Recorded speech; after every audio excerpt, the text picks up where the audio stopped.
Assalamualaikum warahmatullahi wabarakatuh. Alhamdulillahilladzi arsala rasulahu bil huda wa dinil haqqi liyuzhirahu 'alad dini kulli walau karihal kafirun. Wassalatu wassalamu ala asrofil mursalin Sayyidina Muhammadin wa ala alihi wa sahbihi ajma'in, amma ba'du. Wa qala an-nabiyyu sallallahu alaihi wasallam la nikaha illa biwaliyin mursyidin. Selamat bertemu kembali di acara tausiah singkat yang ditayangkan dari channel Rahmatul Ummah. Masih membahas tentang rukun-rukun pernikahan. Yang terakhir adalah wali. Arti daripada wali di sini adalah yang mengurus.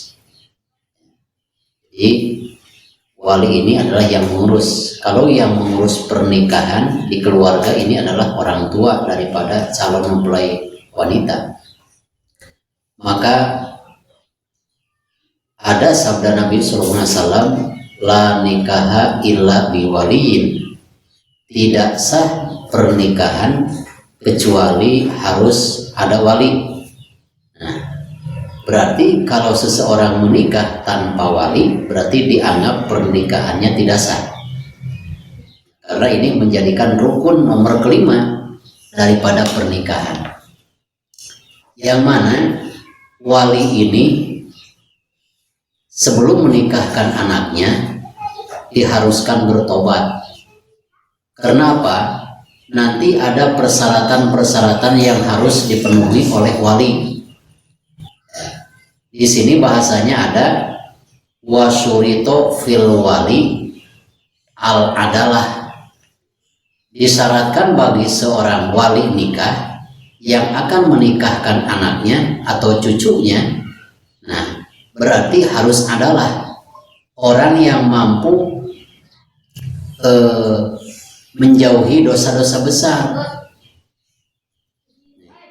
Maka alangkah baiknya sebelum wali itu menikahkan anaknya, walaupun kita merasa tidak berdosa, tetap aja yang namanya manusia, bahkan banyak dosa-dosa yang tidak terasa, yang anggap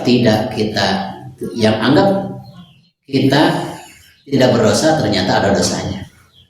Sehingga kan aturan kita di negara kita, alhamdulillah, pencatat pernikahan itu yang mana penghulu atau petugas pencatat pernikahan P3N, sebelum akad nikah itu dilakukan dulu istighfar bersama-sama. Astagfirullahaladzim, astagfirullahaladzim, astagfirullahaladzim. Itu intinya ya, menyuruh kepada seorang wali yang akan menikahkan agar bertobat dari dosa-dosanya. Kenapa? La nikaha illa biwaliyin mursyidin. Ya, tidak sah pernikahan kecuali harus ada wali yang adalah yang mampu menghindari dosa-dosa besar. Nah, maka di sini lautaba al-fasiku taubatan sohihatan tazawwajahalan. Apabila seorang yang terbiasa melakukan dosa-dosa besar lalu tobat dengan taubat yang sebenarnya, maka bisa dengan seketika, asal dengan bertobat yang taubat nasuha, bisa langsung menikahkan anaknya. Ini persyaratan wali itu harus adalah. Selain daripada itu, persyaratan daripada wali yang akan bertindak sebagai wali nikah, diantaranya ya, sabda para ulama di sini, ulama ahli fikih mencatat wataklifun. Ya, wataklifun itu apa? Harus balik dan berakal. Jadi tidak sah seseorang menikahkan seorang anaknya dengan keadaan belum balik. Nah, apabila misalkan ya, seorang pencatat pernikahan atau yang akan menikahkan anaknya kebetulan bapaknya tidak ada, kakeknya tidak ada, kebetulan ada adik kandungnya seayah seibu, ataupun misalkan ada adik kandungnya yang seayah, dengan catatan ini harus memenuhi persyaratan, yaitu harus taklif, harus balik dan berakal, wahuriyatun, dan harus orang merdeka. Jadi bukan abid, juga harus muslim. Tidak sah misalkan bapaknya orang non muslim, anaknya yang perempuan muslimah lalu dinikahkan oleh bapaknya yang kafir, itu tidak sah, disyaratkan ya. Maka Masya Allah, jangan sembaranganlah ketika kita misalkan menikahkan itu, kecuali para walinya harus bertobat dulu misalkan, karena ini merupakan ibadah.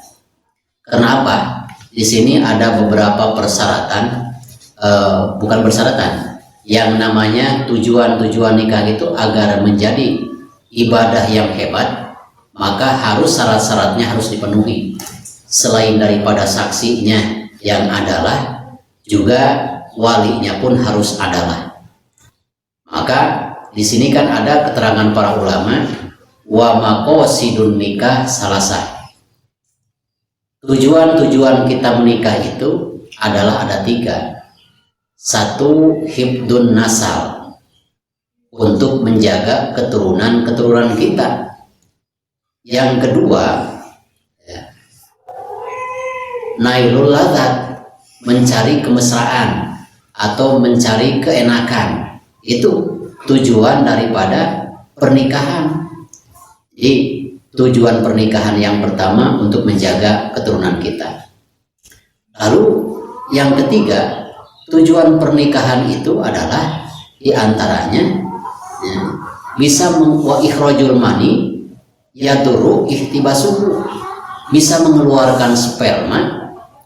Kalau mana sperma tersebut kan kalau sering-sering ditahan itu ada madaratnya, ada bahayanya untuk badan. Kan kadang-kadang misalkan seorang laki-laki misalkan lama tidak bersetubuh sama istrinya, tidak melakukan hubungan badan sama istrinya, tentu itu akan ada efek sampingnya. Apakah itu sakit pinggang, apakah itu pusing-pusing, itu ada. Maka supaya pernikahan kita ini dicatat sebagai ibadah, maka walinya pun sebagai ujung tombak rukun nikah yang kelima, walinya pun harus bertobat tuh. La nikah illa bil waliyin mursyidin. Tidak sah pernikahan kecuali harus memakai wali. Ya, maka di sini ada beberapa orang yang berhak menjadi wali. 1, ayah dan kakek misalkan. Jadi ayah dan kakek ini sama, menjadikan waliul amri dalam pernikahan. Apabila ayah kandung, ya, ayah kandung ini, kalau ayah tiri tidak berhak menikahkan anak perempuannya.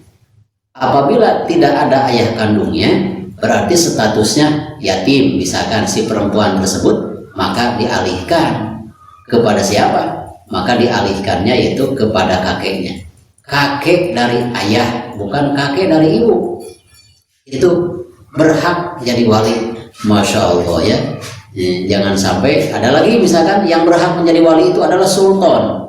Sultan itu apa? Pemerintah ya, as-sultanu waliyun liman la waliyalahu.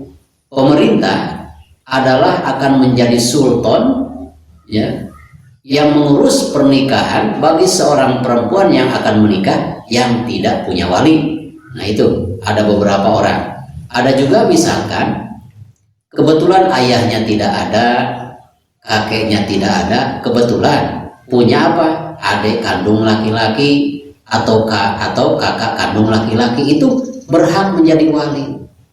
Bahkan pamannya pun, paman dari ayah, paman dari ayah pun diperbolehkan itu menjadi saksi. Apabila ayahnya telah meninggal dunia, maka kakeknya sudah tidak ada, misalkan adik dan kakaknya sudah tidak ada si calon mempelai perempuan tersebut, boleh walinya tersebut dialihkan kepada paman dari ayahnya, itu kakak ayahnya atau adik ayahnya yang seayah bukan seibu. Tidak boleh seorang paman menikahkan keponakan seibu, jangan, harus seayah seibu ataupun seayah. Itu orang-orang yang berhak menjadi wali. Mudah-mudahan dengan dijelaskannya secara garis besar masalah perwalian ini besar manfaatnya, dan mudah-mudahan menjadikan pelajaran bagi kita, walaupun kita merasa tidak merasa berdosa, ya disunatkan bagi kita bertobat sebelum menikahkan anaknya, karena ada persyaratan wali mursyid adalah ya, yang mampu menghindari dosa-dosa.